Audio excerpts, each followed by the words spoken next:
পুজো উপলক্ষে দায়িত্ব হয়। তোমরা দেখছো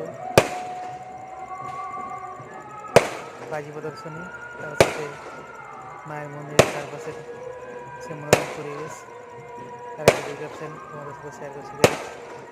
আর আমার এই শর্ট ভিডিওটি ভালো লাগলে তোমরা লাইক, কমেন্ট, শেয়ার দেখো এবং বন্ধুরা, আমাদের গ্রামে ইউটিউব চ্যানেলটি সাবস্ক্রাইব করে মা দিও। কালীর পুজো চলছে। ওকে, টাটা। সেই উপলক্ষে বাজি পোড়ানোর একটি দৃশ্য।